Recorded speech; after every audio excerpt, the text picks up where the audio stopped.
ओम नमः शिवाय। नमस्कार दोस्तों, आइए सुनते हैं शिव महापुराण की आगे की कथा। ब्रह्मा जी ने कहा, हे नारद, जब हिमाचल विवाह करके अपने घर लौटे उस समय उनके राज्य में बहुत आनंद मनाया गया।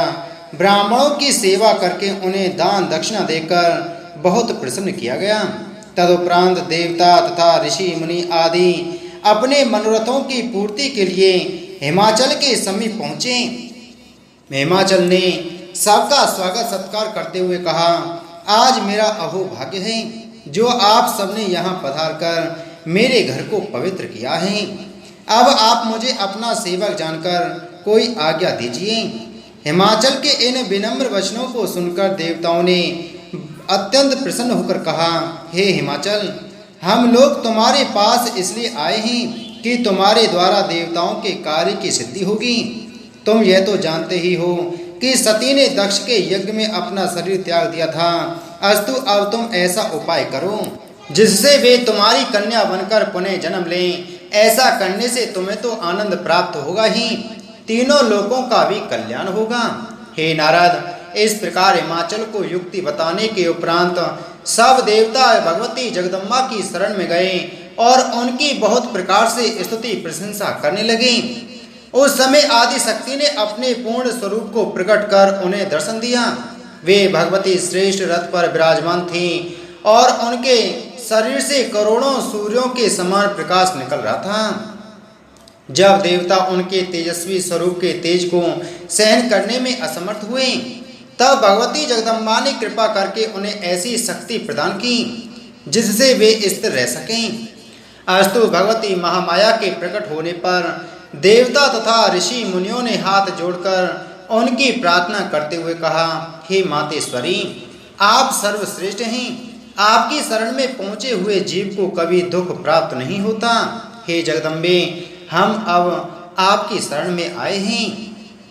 अस्तु आप हमारे मनोरथों को पूर्ण करें, अर्थात पृथ्वी पर दूसरा जन्म लेकर शिवरानी का पद ग्रहण करें, जिससे सब देवताओं का दुख दूर हो तथा ब्रह्मा एवं विष्णु को भी प्रसन्नता प्राप्त हो।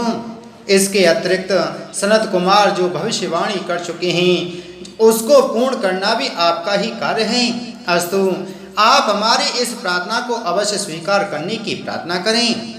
हे नारद, देवताओं द्वारा की गई इस प्रार्थना को सुनकर भगवती जगदम्बा ने अत्यंत प्रसन्न होकर मधुर वाणी में कहा, हे देवताओं, हमारी अपनी भी यही इच्छा थी। अब हम तुम्हारी प्रार्थना को स्वीकार कर अवश्य ही अवतार लेंगी। हिमाचल तथा मेना हमें प्राप्त करने के लिए तप कर रहे हैं। उनसे बड़ा भक्त अन्य कोई नहीं है, अतः उन्हीं के यहाँ घर हम प्रकट होंगी। अब तुम सब लोग हमारे कथन पर विश्वास रखकर अपने अपने घरों को जाओ। हम तुम्हारे दुख को अवश्य ही दूर करेंगी। और सुनो, हम तुम पर एक गुप्त रहस्य और प्रकट किए देती हैं। वह यह है कि शिवजी ने भी हमारे द्वारा अवतार लेने के लिए अनेक उपाय किए हैं। जब से हमने दक्ष प्रजापति के यज्ञ में शरीर त्यागा है, तब से वे संसार से विरक्त होकर हमारे वियोग में अत्यंत दुखी हैं। उन्होंने हमारे शरीर की भस्म को अपने शरीर में मल रखा है और हमारी हड्डियों की माला को कंठ में पहन रखा है। हमारे वियोग दुख में दुखी होकर वे अब तक अकेले ही वनों में भ्रमण करते रहे हैं और देवताओं की सभा में नहीं गए हैं। अस्तु तुम अपने मन में किसी प्रकार का संदेह मत करो, तुम्हारे संपूर्ण दुख अवश्य ही दूर हो जाएंगे। इतना कहकर भगवती जगदम्बा अंतर्ध्यान हो गईं। तब सब देवता भी उन्हें प्रणाम करके अपने अपने घर लौट गए। हे नारद, इस चरित्र को जो कोई सुनेगा अथवा सुनाएगा उसे परम पद की प्राप्ति होगी और उसके यहाँ धन संतान आदि की निरंतर वृद्धि होती रहेगी। ब्रह्मा जी ने कहा, हे नारद, हिमाचल ने जब अपनी पत्नी मेना को देवताओं की आज्ञा सुनाई तो मेना को बहुत प्रसन्नता हुई। तदुपरांत दोनों पति पत्नी गृहस्थ धर्म का अति उत्तम रीति से पालन करने लगे। मेना ने शिवजी की सेवा पूजा आरंभ कर दी तथा प्रतिदिन उन्हीं कार्यों में अपना समय व्यतीत करने लगी जिनके करने से शिवजी प्रसन्न होते हैं। दोनों पति पत्नी शिव तथा शिवरानी के स्मरण एवं ध्यान में मग्न हो गए। हे नारद, शिवजी के भक्त परम धन्य हैं। वे लोक तथा परलोक में अत्यंत आनंद तथा पुण्य प्राप्त करते हैं तथा अपने कुल को ही नहीं अब तो औरों के कुल को भी मुक्त कर देते हैं। अस्तु हिमाचल ने भगवती जगदम्बा की आराधना आरंभ की और मैना से भी यह कहा कि तुम अपनी तपस्या द्वारा आदि शक्ति तथा शिव जी को प्रसन्न करने का उपाय करो। इस प्रकार वे दोनों शिव तथा शक्ति की उपासना करने लगे। हे नारद, उन दोनों ने शिव तथा शक्ति की उपासना करने के अतिरिक्त अन्य सब कार्यों को भुला दिया। वे अष्टमी के दिन व्रत रखते तथा शिव जी का पूजन किया करते थे। श्रावण मास में शिव व्रत रखने के उपरांत उनकी पूर्णता के निमित्त गंगा तट पर बसे औषधप्रस्थ देश में जा पहुँचे। वहाँ उन्होंने शिवलिंग की स्थापना कर तपस्या करना आरंभ कर दिया। उस तप की अवधि 20 वर्ष की थी। उस बीच में उन्होंने कभी अन्न जल ग्रहण किए और कभी केवल वायु का ही भक्षण करते हुए शिव तथा शक्ति का विधिवत पूजन किया। जब वह तपस्या पूर्ण हुई तब भगवती उमा ने प्रकट होकर उन्हें अपना दर्शन देकर कृतार्थ किया। उनका शरीर सजल मेघ के समान श्रेष्ठ श्याम वर्ण था तथा 8 हाथ और 3 आंखें थीं।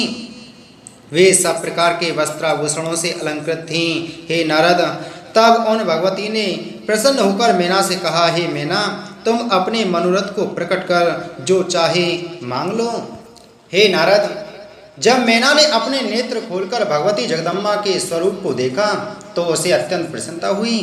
उसने हाथ जोड़कर स्तुति करते हुए कहा, हे माता, मेरे धन्य भागे हैं जो मुझे आज आपके दर्शन प्राप्त करने का यह सौभाग्य प्राप्त हुआ है। मैं इस समय आपकी कुछ स्तुति करना चाहती हूँ, परंतु हे माता, ना तो मुझे ज्ञान ही है और ना मैं विद्या ही जानती हूँ जिससे अपनी इस अभिलाषा को पूर्ण कर सकूं। यह सुनकर भगवती महामाया ने मैना के शरीर से अपने हाथ का स्पर्श करा दिया, जिसके कारण उसे उसी समय श्रेष्ठ ज्ञान की प्राप्ति हुई। तब वह अत्यंत प्रेम मग्न होकर अपनी आंखों से अश्रु वर्षा करने लगी। उस समय उसने ऐसे कठिन शब्दों से युक्त श्रेष्ठ पदावली में जगदम्बा की स्तुति की जिसे बड़े बड़े विद्वान भी अच्छी तरह नहीं समझ सके। उस स्तुति को सुनकर भगवती ने कहा, हे मैना, जो व्यक्ति इस स्तुति को सुनेगा अथवा पढ़ेगा वह अपने संपूर्ण मनोरथों को प्राप्त करेगा तथा संसार में स्त्री पुत्र धन आदि प्राप्त करके अंत में मेरे लोक में आएगा। भगवती महामाया के इन कृपापूर्ण वचनों को सुनकर मैना ने हाथ जोड़कर कहा, हे मातेश्वरी, तीनों लोकों में ऐसी कौन सी वस्तु है जिसे आप ना दे सकती हो। अस्तु, अब मेरी आपसे यही प्रार्थना है कि सर्वप्रथम मेरे गर्भ से अत्यंत धीर वीर तथा गुणी 100 पुत्रों का जन्म हो। वे ब्रह्मज्ञानी होकर अपने कुल का मान बढ़ाएं तथा दोनों वंशों को मुक्त कर देने वाले सिद्ध हों। तदुपरांत मेरे गर्भ से एक ऐसी कन्या का जन्म हो जो सब बातों में आपके समान ही हो, तीनों लोकों में उसके समान और कोई ना हो, और वह देवताओं की दुख रूपी जड़ को काटने के लिए कुल्हाड़ी के समान सिद्ध हो। मैना की इस प्रार्थना को सुनकर भगवती जगदम्बा ने मुस्कुराते हुए कहा, हे मैना, तुम्हारी बुद्धि को धन्य है जो तुमने ऐसा वर मांगा है। मैं तुम्हें इच्छित वर देती हूँ और यह बताती हूँ कि तुमने जिस प्रकार के 100 पुत्रों की कामना की है वे तुम्हारे गर्भ से उसी रूप में जन्म लेंगे, परंतु अपने समान मैं स्वयं ही हूँ। अस्तु, तुम्हारी मनोभिलाषा की पूर्ति हेतु मैं स्वयं ही तुम्हारे घर में अवतार लूंगी। इतना कहकर भगवती जगदम्बा अंतर्ध्यान हो गईं। तब जिस दिशा की ओर वे अंतर्ध्यान हुई थीं, उस दिशा की ओर प्रणाम करने के पश्चात मैना भी अपने घर लौट चली। जब उसने घर जाकर हिमाचल को सब वृत्तांत सुनाया तो वे अत्यंत प्रसन्न हुए और उन्होंने मैना की बहुत प्रकार से प्रशंसा की।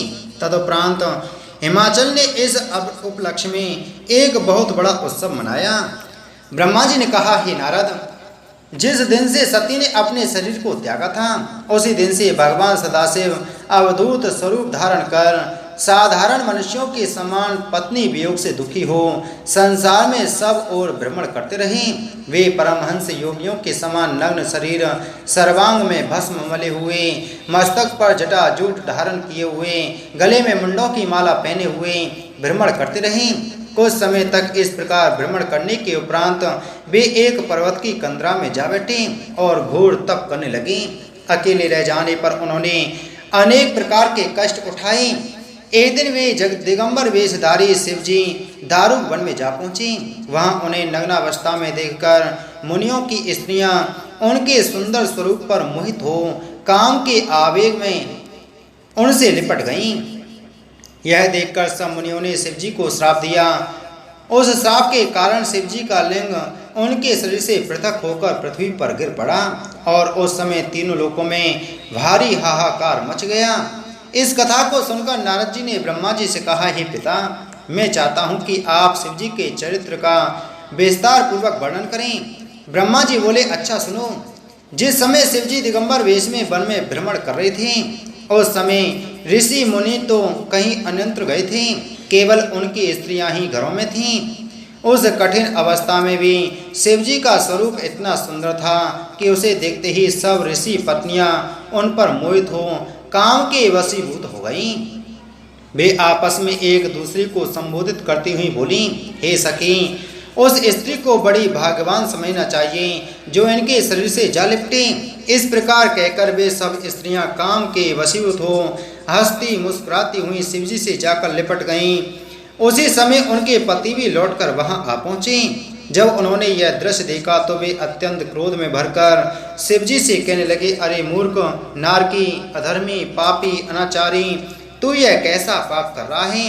तूने वेद के विरुद्ध अधर्म को स्वीकार किया है। तूने अपने इस स्वरूप द्वारा हमारी स्त्रियों के धर्म को बिगाड़ा है। अस्तु हम तुम्हें यह साफ देते हैं कि तेरा लिंग पृथ्वी पर गिर पड़े। हे नारद, उन ऋषियों के इस प्रकार कहते ही शिवजी का लिंग कटकर पृथ्वी पर गिर पड़ा और पृथ्वी को पार करता हुआ पाताल के भीतर जा पहुंचा। इधर लिंगहीन हो जाने से शिवजी भी अत्यंत लज्जित हुए। फिर उन्होंने अपने स्वरूप को प्रलयकालीन रूप की भांति महाभयानक बना लिया, परंतु यह वेद किसी पर प्रकट न हुआ कि शिवजी ने ऐसा चरित्र क्यों रचा था। शिवजी का लिंग जब गिर पड़ा, उसके पश्चात तीनों लोकों में अनेक प्रकार के उपद्रव उठने लगे, जिसके कारण सब लोग अत्यंत भयभीत, दुखी तथा चिंतित हो गए। पर्वतों से अग्नि की लपटें उठने लगीं। दिन में आकाश के तारे टूट टूट कर गिरने लगे। चारों ओर हाहाकार का शब्द भर गया। ऋषि मुनियों के आश्रम में यह उत्पात सबसे अधिक हुए, परंतु इस भेद को कोई भी नहीं जान सका कि इन उपद्रवों का मूल कारण क्या है। हे नारद, प्रत्येक मनुष्य को यह उचित है कि वह प्रत्येक कार्य को भली भांति सोच समझ लेने के पश्चात ही करें। जो मनुष्य विद्या पढ़कर अहंकारी हो जाते हैं, वे शिवजी को नहीं जान पाते और पीछे बहुत दुख उठाते हैं। अस्तु, उन उपद्रवों के कारण घोर दुख पाने के पश्चात वे ऋषि मुनि अपने स्थान को त्याग कर देवलोक में जा पहुँचे, परंतु जब वहाँ भी उन्हें शांति न मिली, तब वे सब देवताओं को लेकर मेरे पास आए। उस समय इंद्र आदि सब देवताओं ने मुझे प्रणाम करते हुए पूछा, हे प्रभु, जिन उपद्रवों के कारण तीनों लोग भस्म हुए जाते हैं, उनके उत्पन्न होने का वास्तविक कारण क्या है? देवताओं की बात सुनकर मैंने बहुत विचार किया, परंतु वास्तविक रहस्य को नहीं समझ पाया। तब मैं उन सबको साथ लेकर विष्णु लोक में जा पहुंचा। वहां भगवान विष्णु को प्रणाम करने के पश्चात मैंने उनसे उन उत्पातों का कारण पूछा। मैं बोला, हे प्रभु, पृथ्वी में भूकंप, उल्कापात तथा पर्वतों का जलना क्यों हो रहा है? आप कृपा पूर्वक इसका कारण बताइए तथा जैसे हो इन उपद्रवों को शांत कर दीजिए, जिससे तीनों लोग इस घोर दुख से मुक्ति प्राप्त कर सकें।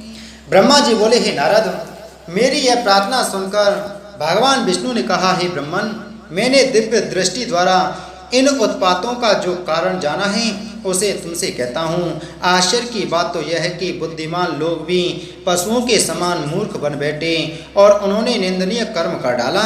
तुम्हारे साथ जो ऋषि मुनि आए हैं, यह सब इन्हीं की मूर्खता का परिणाम है। इन्होंने अपनी स्त्रियों को काम के वशीभूत हो शिवजी के शरीर से लिपटे हुए देखकर अपने ब्रह्म तेज का प्रदर्शन किया, जिसके कारण शिवजी का लिंग पृथ्वी पर गिर पड़ा है। जब से वह लिंग गिरा है, तभी से यह सब उपद्रव उठ रहे हैं। अब हमको उचित है कि हम सब भगवान सदाशिव की शरण में चलें और उनसे क्रोध शांत कर लेने की प्रार्थना करें। हे ब्रह्मन, जब तक वे अपने लिंग को पुनः धारण नहीं कर लेते, तब तक किसी को भी चैन नहीं मिलेगा। इतना ही नहीं, यदि इस कार्य में अधिक विलंब हुआ तो सर्वत्र प्रलय का दृश्य उपस्थित हो जाएगा। इतना कहकर विष्णु जी हम सबको साथ लेकर शिव जी के पास पहुँचे और उनकी अनेक प्रकार से स्तुति करते हुए इस प्रकार कहने लगे, हे प्रभु, आप हमारे ऊपर कृपा करके अपने लिंग को पुनः धारण करें। विष्णु जी की यह प्रार्थना सुनकर शिव जी ने अत्यंत लज्जित होकर कहा, हे विष्णु, इसमें इन मुनियों तथा देवताओं का कोई दोष नहीं। यह चरित्र तो हमने अपनी इच्छा से ही किया है। जब हम बिना स्त्री के हैं तब फिर हमें लिंग धारण करने की आवश्यकता ही क्या है। अस्तु, तुम हमें इसी दशा में रहकर आनंद प्राप्त करने दो। भगवान सदाशिव के मुख से यह वचन सुनकर सब देवताओं ने उनकी स्तुति करते हुए कहा, हे प्रभु, यद्यपि हमें आपके सम्मुख दृष्टता करना उचित नहीं है, परंतु फिर भी हम आपसे यह प्रार्थना करते हैं कि सती जी ने हिमाचल के घर फिर से जन्म ले लिया है और वे तपस्या करके आपकी अर्धांगिनी होंगी। अस्तु, आपको उचित है कि आप अपने लिंग को अपने धारण कर लें। यह सुनकर शिव जी ने कहा, हे देवताओं तथा मुनियों, यदि तुम हमारे लिंग की पूजा करना स्वीकार करो तो हम पुनः अपने लिंग को ग्रहण कर सकते हैं और तभी सृष्टि को आनंद प्राप्त हो सकता है। भगवान शिव के श्री मुख से निकले हुए इन वचनों को सुन मैं, विष्णु जी तथा अन्य सभी देवताओं एवं ऋषि मुनियों ने उनसे कहा, हे प्रभु, हम सब आपके लिंग की पूजा करेंगे, आप उसे धारण कर लें। इन शब्दों को सुनकर शिव जी उसी समय अंतर्ध्यान हो गए। तब लोगों ने पाताल के नीचे पहुंचकर शिव जी के लिंग का पूजन किया। सर्वप्रथम विष्णु जी ने, तदुपरांत मैंने, फिर इंद्र ने, इसी प्रकार क्रमानुसार सब देवताओं तथा ऋषि मुनियों ने शिवलिंग की पूजा की। उस पूजा में अनेक प्रकार के उत्सव हुए तथा आकाश से पुष्प वर्षा हुई। उस समय शिव जी ने अपने लिंग से प्रकट होकर हम हंसते हुए कहा, हे देवताओं तथा मुनियों, हम तुम्हारी पूजा से अत्यंत प्रसन्न हुए। अब तुम जो चाहो वह वर मांग लो। यह सुनकर हमने उनसे प्रार्थना की, हे प्रभु, आप तीनों लोगों को अभयदान देकर अपने लिंग को पुनः धारण कर लीजिए। तदुपरांत आप हम लोगों को यह वर दीजिए कि हम सब अहंकार रहित होकर आपकी भक्ति करते रहें। यह सुनकर शिव जी ने एवमस्तु कहते हुए अपने लिंग को पुनः धारण कर लिया।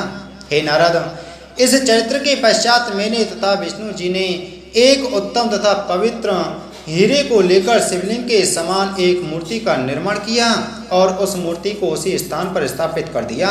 तदुपरांत मैंने सब लोगों को संबोधित करते हुए कहा, इस हीरकेश शिवलिंग का जो भी व्यक्ति पूजन करेगा उसे लोक तथा परलोक में अत्यंत आनंद प्राप्त होगा। उस शिवलिंग के अतिरिक्त हमने वहाँ और भी शिवलिंगों की स्थापना की। तदुपरांत हम सब शिव जी के उस लिंग स्वरूप का ध्यान धरते हुए अपने अपने लोक को लौट आए। भगवान सदाशिव भी प्रसन्न होकर अपने स्थान को चले गए। वे भगवान त्रिशूल पानी अपनी इच्छा अनुसार कभी मुनियों के पास बैठकर ज्ञान चर्चा करते तथा कभी पर्वत पर चढ़कर सती के वियोग को भुला देने की चेष्टा में संलग्न रहते थे। हे नारद, शिवलिंग पूजन की इस कथा को जो प्राणी मन लगाकर सुनता है वह सदा प्रसन्न रहता है। जो लोग शिवलिंग की पूजा करते हैं वे अपने कुल सहित मुक्ति को प्राप्त करते हैं। इसी के साथ शिव महापुराण की आज की कथा संपूर्ण हुई। बोलो शिव शंकर भगवान की जय।